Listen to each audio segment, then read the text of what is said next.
Olá, eu sou Cláudio Lessa, em Orlando, nos Estados Unidos. No Fazendão você sabe como é. O café, o leite, a cerveja, o uísque, a gasolina e a cachaça são adulterados.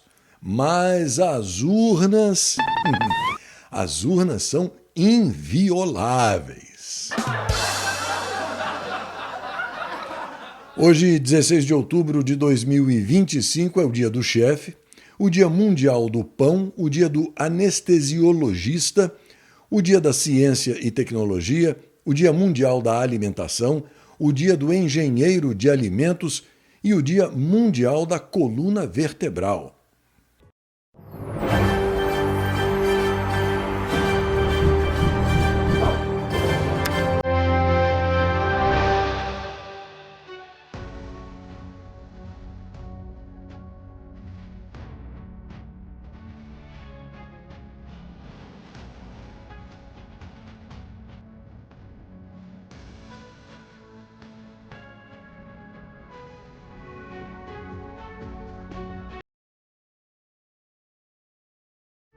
Os indicadores financeiros mostram dólar recuando, euro e bolsa de valores avançando, Bitcoin em baixa, IPCA e Selic na mesma e alta do grama do ouro. A reunião de Maurinho Bobeira, o ajudante de ordens de Papa Smurf Megalonanico, verdadeiro chanceler do Fazendão, com o secretário de Estado norte-americano Marco Rubio, marcada para as 3 horas da tarde de hoje, hora de Washington, durou cerca de 1 hora e 15 minutos. A reunião foi dividida em 2 etapas. A primeira, mais restrita, durou cerca de 15 minutos e foi apenas entre Maurinho Bobeira e Marco Rubio. Em seguida, uma reunião mais longa, que durou cerca de 1 hora, contou com a participação de diplomatas brasileiros e outras autoridades dos 2 países. Do lado norte-americano, foi destacada a presença de Jameson Greer, chefe do USTR, o Escritório de Representação Comercial dos Estados Unidos, peça-chave na condução das políticas tarifárias e de acesso a mercados internacionais da gestão de Donald Trump. Numa primeira avaliação, os punhos de renda do Itamaraty dizem que a reunião de hoje representou um avanço no processo de reaproximação diplomática entre o Fazendão e os Estados Unidos para tratar das questões comerciais e das sanções aplicadas pelo governo Trump a autoridades do Fazendão. Estes seriam temas de um eventual encontro entre os 2 chefes de Estado ainda sem data marcada. Segundo a Gazeta Brasil, é possível que o encontro do maior ladrão da história do Brasil com o presidente Donald Trump ocorra na 47ª reunião de cúpula da ASEAN, a Associação de Nações do Sudeste Asiático, que vai ocorrer em Kuala Lumpur, na Malásia, entre os dias 24 e 28 de outubro.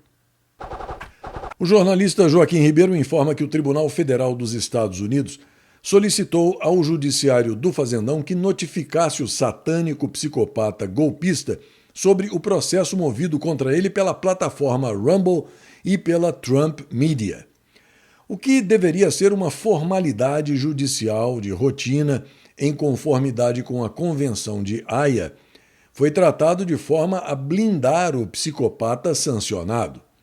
O venéreo Paulo Blenu pediu ao Superior Tribunal de Justiça que rejeite o pedido de notificação com o argumento gonorreico e sifilítico de que os integrantes do Sindicato do Crime Organizado proferem decisões de forma institucional e, portanto, não podem ser punidos pessoalmente pelas decisões que eles tomam. Na revista Oeste, o advogado do Rumble acusa o PGR de proteger o doente mental. Martin De Luca diz que a manifestação da venérea PGR é profundamente decepcionante e juridicamente insustentável. Ele afirmou que a ação na Justiça da Flórida não busca punir o psicopata golpista por decisões no Brasil, mas que o objetivo é proteger os direitos constitucionais de cidadãos norte-americanos diante de ordens de censura de autoridades estrangeiras. Ainda segundo Martin De Luca, nenhum princípio de independência judicial dá a um agente público brasileiro ou de outro país o poder de silenciar vozes nos Estados Unidos ou de obrigar empresas norte-americanas a violarem a primeira emenda.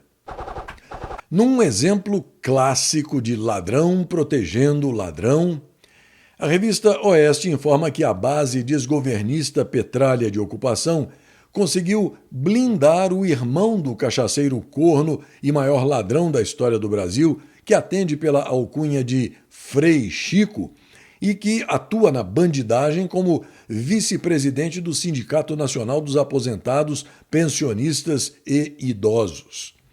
A Comissão Parlamentar Mista de Inquérito do INSS votou a convocação do sindicalista na sessão de hoje, mas ela foi rejeitada por 19 votos a 11.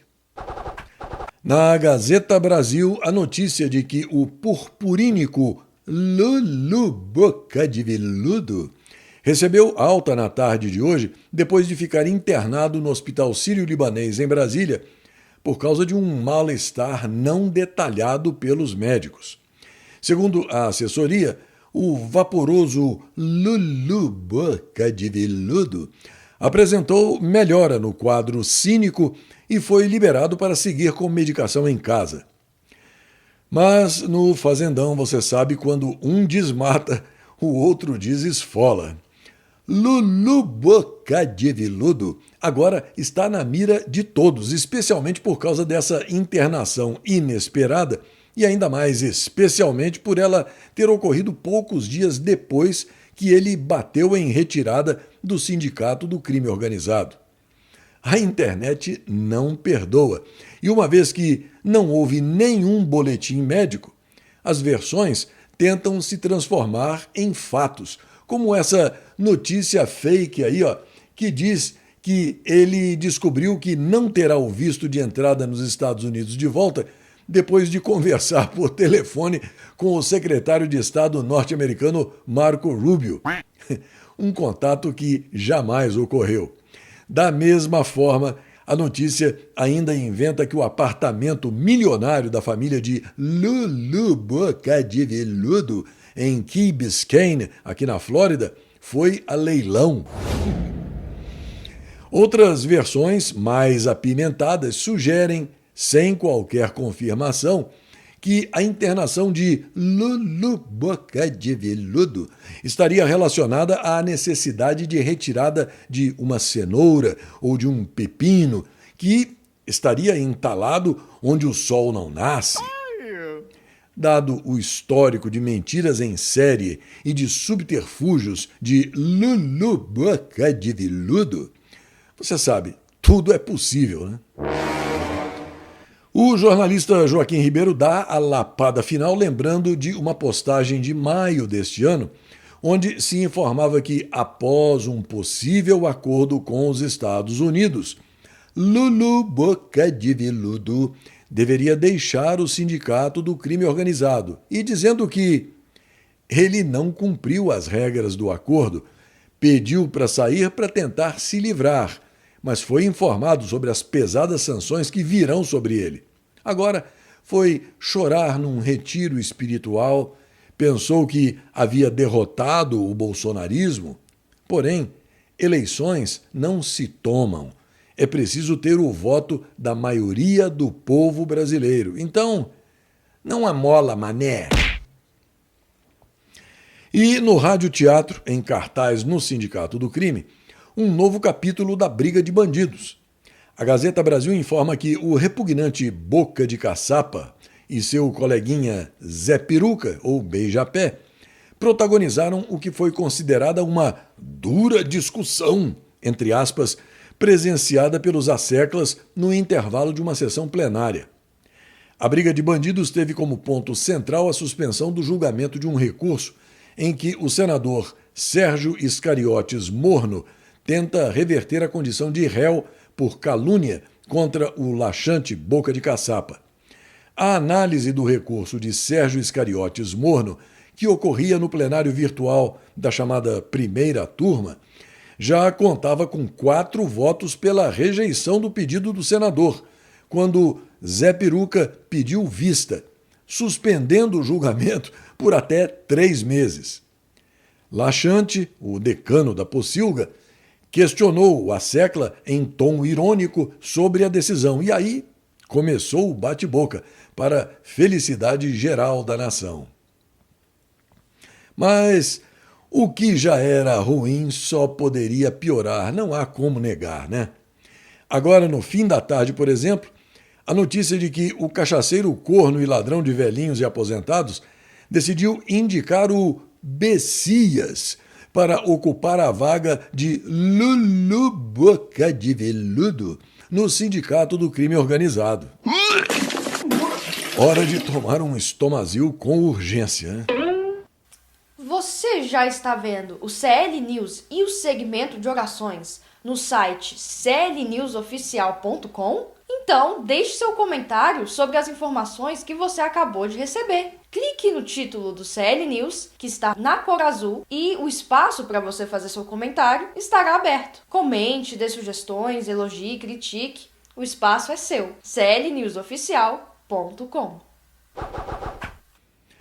No Diário 360, a notícia de que o desgoverno Petralha de ocupação, que prometia o equilíbrio fiscal e reformas estruturais ao assumir o poder, agora enfrenta um rombo colossal de 2 trilhões de reais na Previdência Social, impulsionado pelo regime de microempreendedor individual e pelos trabalhadores de plataformas digitais, como motoristas de aplicativos e entregadores. Essa bomba relógio atuarial, projetada para explodir nas próximas 7 décadas, resulta da contribuição irrisória de apenas 5% sobre o salário mínimo, que mal cobre os benefícios generosos prometidos, como aposentadorias integrais e pensões, enquanto o número de inscritos explode para mais de 16 milhões, distorcendo o mercado de trabalho e incentivando a migração de empregos formais para essa informalidade disfarçada. Sob a gestão Petralha, que expandiu esses programas sem visão de longo prazo, o INSS vê a arrecadação encolher para míseros 1% do total, agravando o caos previdenciário que o Brasil já arrasta há anos. Os especialistas ignorados pelo Planalto clamam por mudanças urgentes na regulação, como elevar as alíquotas e limitar abusos, mas o desgoverno Petralha de ocupação prefere varrer o problema para debaixo do tapete, jogando a conta nas costas dos contribuintes honestos, via impostos indiretos e cortes em áreas essenciais. Essa inércia reflete a velha tática lulopetralha de populismo fiscal, que incha o Estado com gastos clientelistas, enquanto sacrifica o futuro da nação, provando mais uma vez que as promessas de responsabilidade econômica jamais passaram de mera retórica eleitoral. Na Gazeta Brasil, a informação de que a economia do Fazendão voltou a registrar crescimento em agosto, depois de 3 meses consecutivos de retração. Segundo dados divulgados hoje pelo Banco Central, o chamado IBC-BR, o índice que antecipa o resultado do Produto Interno Bruto, avançou 0,4% em relação a julho. O IBC-BR é usado pelo Banco Central para acompanhar a atividade econômica e orientar decisões sobre a taxa básica de juros, a Selic, que atualmente está em 15% ao ano. A Selic é o principal instrumento do Banco Central para controlar a inflação. Quando os juros sobem, a demanda tende a ser contida, o crédito fica mais caro e a poupança é estimulada. Apesar de as taxas mais altas ajudarem a controlar os preços, elas também podem frear a expansão econômica, tornando o equilíbrio entre o crescimento e a inflação um desafio constante para a política monetária. No outro extremo está esta postagem do Kim Paim, que ironicamente comemora o grande dia em que se observa que o homem que fez a maior doação de campanha para o maior ladrão da história do Brasil, agora vê a empresa dele ganhar cada vez mais destaque nas redes sociais e pelos piores motivos. O empresário Rubens Ometo, dono da Raizen SA, perdeu 87,75% do valor nos últimos 5 anos, com as ações despencando de 6,23 para apenas 87 centavos. Kim Paim sugere que Ometo, empresário que deveria demonstrar visão, dobre a aposta. No portal Metrópolis, a notícia de que, mantendo a tendência observada nas últimas semanas, a cotação do ouro continua em disparada e voltou a bater um recorde histórico em meio à guerra comercial entre Estados Unidos e China e diante da expectativa do mercado por novos cortes de juros pelo Federal Reserve, o Banco Central norte-americano. Na divisão de metais da Bolsa de Valores de Nova York, o ouro fechou com alta de 0,73%, negociado a 4.163 dólares e 40 centavos por onça Troy. Cada onça Troy tem aproximadamente 31 gramas, o que significa que cada grama de ouro está agora cotado a 133 dólares e 85 centavos. Na Gazeta Brasil, a informação de que um novo estudo da Universidade da Virgínia, aqui nos Estados Unidos, aponta que milhões de pessoas que passaram por experiências de quase morte, as chamadas EQMs, estão sendo deixadas sem apoio adequado, se sentindo isoladas e desamparadas depois de vivenciarem eventos que desafiam a compreensão da realidade. As EQMs ocorrem geralmente durante crises médicas graves e costumam incluir sensações de estar fora do corpo, encontros com pessoas desencarnadas e seres espirituais, lembranças de toda a vida, uma paz profunda e até mesmo a percepção de ter visitado um outro plano de existência. Embora muitos descrevam essas experiências como transformadoras e marcadas por uma sensação intensa de amor incondicional, o retorno à vida cotidiana pode ser doloroso e confuso. Diversos sobreviventes relatam depressão, raiva e uma profunda saudade do que chamam de lar espiritual. De acordo com o estudo, cerca de 10% dos norte-americanos, o equivalente a 34 milhões de pessoas, afirmam já ter passado por uma EQM. No entanto, a maioria encontra ceticismo e falta de empatia por parte dos profissionais de saúde ao buscar ajuda, sem falar no fato de que outros evitam mesmo a busca de apoio por medo de serem julgados, ridicularizados ou rotulados como loucos, o que, para os autores do estudo, reflete a falta de preparo do sistema de saúde para lidar com esse tipo de experiência. No portal Conservatism and Elegance, da Thazy Smith, o alerta curto e grosso dado pelo presidente dos Estados Unidos, Donald Trump. Se o Hamas continuar matando pessoas em Gaza, o que não estava no acordo, não teremos escolha a não ser entrar e matá-los. Obrigado pela atenção a este assunto. Ainda na órbita da Casa Branca, a porta-voz Caroline Leavitt revela que os presidentes Donald Trump e Vladimir Putin concordaram em reunir os negociadores de alto nível na semana que vem para encerrar a guerra Rússia-Ucrânia. Putin e Trump também poderão ter outra reunião presencial. Caroline Leavitt lembrou que Trump recebe o catatal ucraniano Zelensky amanhã na Casa Branca e que na semana que vem deverá ocorrer uma reunião com as equipes norte-americanas e russas de alto escalão, o que pode ser seguida por uma outra reunião entre o presidente Trump e o presidente Putin. A Gazeta Brasil informa que um navio da Armada venezuelana pagou um mico monumental ao encalhar perto da praia, ficando com grande parte do casco coberto pela água. O navio de desembarque Capana afundou pela proa após encalhar e não conseguiu recuperar a capacidade de flutuação e nem de se liberar sozinho. No vídeo é possível perceber que o casco da embarcação aparece afundado abaixo da linha de flutuação normal, com a água atingindo o número de identificação do navio. O incidente ocorre menos de 2 anos após esse mesmo navio ter passado por um completo processo de modernização.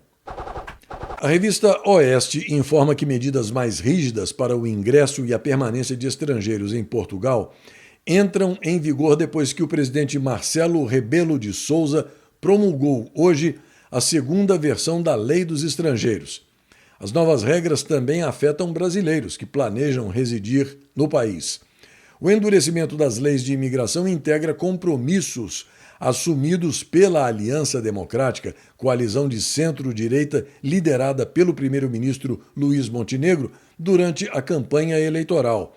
O texto inicial da lei foi aprovado em 17 de julho, mas vetado depois de decisão de inconstitucionalidade do Tribunal Constitucional em 8 de agosto. A Assembleia da República aprovou a versão final em 30 de setembro, com 160 votos favoráveis e 70 contrários. O resultado foi parte de um acordo entre o governo e o partido Chega, mais à direita no espectro político. A oposição, liderada pelo Partido Socialista, rejeitou a proposta. Neste dia 16 de outubro, em 1793, a rainha Maria Antonieta era executada na guilhotina durante a Revolução Francesa. Em 1846, o dentista norte-americano William Thomas Green Morton administrava anestesia com éter durante uma cirurgia. Em 1923, a Walt Disney Company era fundada por Walter Elias Disney e Roy Oliver Disney.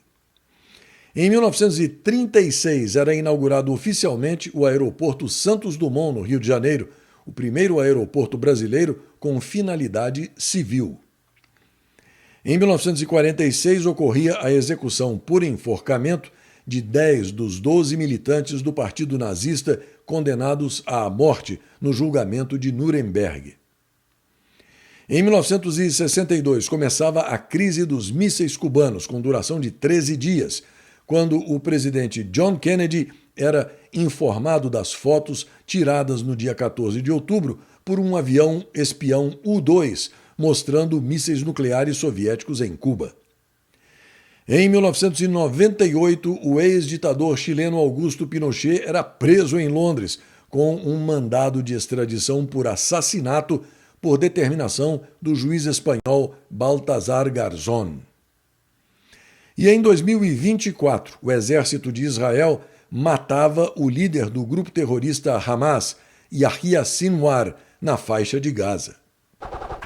Esta edição do CL News está quase terminando, mas eu aproveito aqui para agradecer a você dessa grande família que me recebe na sua casa, que prestigia esse meu NetJornal, me envia mensagens e dizer que eu sei que está difícil para todo mundo, mas se cada um puder me enviar uma pequena ajuda, seja de qualquer valor, com regularidade, isso vai me fazer uma enorme diferença.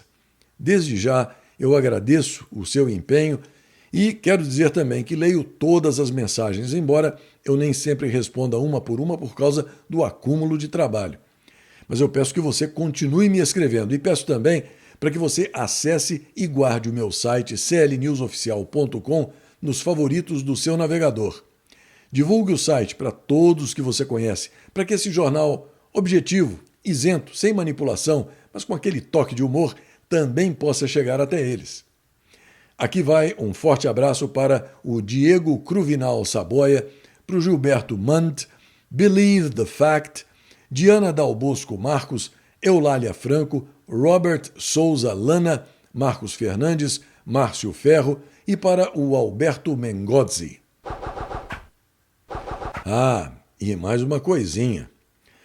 Como você está sabendo, o vampiro prestidigitador, santo padroeiro do satânico psicopata golpista, está tentando dar mais um golpe na falida democracia do Fazendão, inventando agora a presepada da dosimetria. Você já percebeu que um pouquinho de maquiagem na cara dele consegue transformá-lo na caquética e desorientada Fernanda Montenegro? Até a próxima!